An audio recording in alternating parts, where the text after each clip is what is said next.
My heart aches, and a drowsy numbness pains my sense, as though of hemlock I had drunk, or emptied some dull opiate into the drains 1 minute past, and lithe wards had sunk.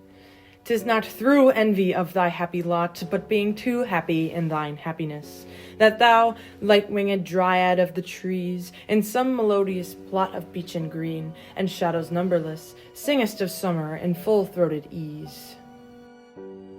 Oh, for a draught of vintage that hath been cooled a long age in the deep-delved earth, tasting of flora and the country green, dance and Provençal song, and sunburnt mirth. Oh, for a beaker full of the warm south, full of the true, the blushful hippocrene, with beaded bubbles winking at the brim, and purple-stained mouth, that I might drink, and leave the world unseen, and with thee fade away into the forest dim.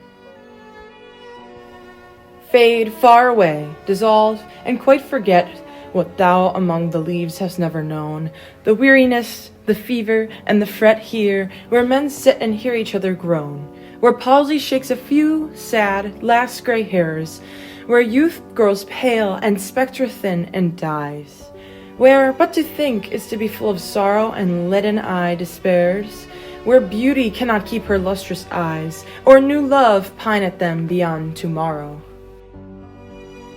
Away, away! For I will fly to thee, not charioted by Bacchus and his pards, but on the viewless wings of Poesy.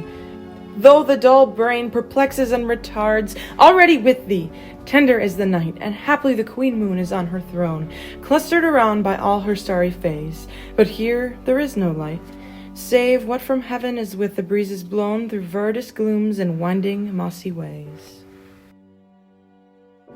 I cannot see what flowers are at my feet, nor what soft incense hangs upon the boughs, but in embalmed darkness guess each sweet wherewith the seasonable moth endows.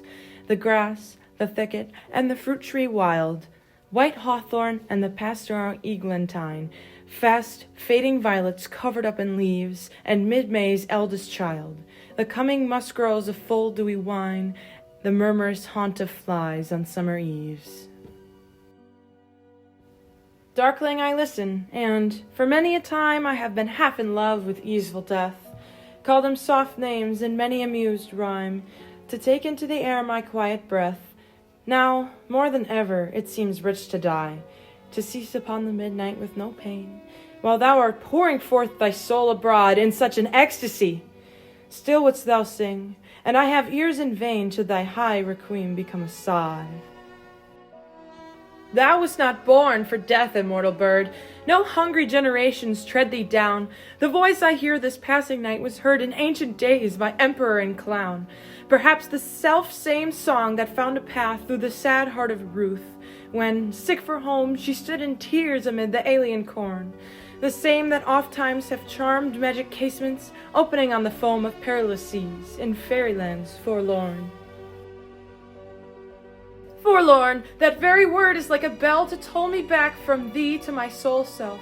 Adieu, the fancy cannot cheat so well as she's famed to do so, deceiving elf. Adieu, adieu, thy plaintive anthem fades past the near meadows, over the still stream, up the hillside, and now 'tis buried deep in the next valley glades. Was it a vision, or a waking dream? Fled is that music. Do I wake or sleep?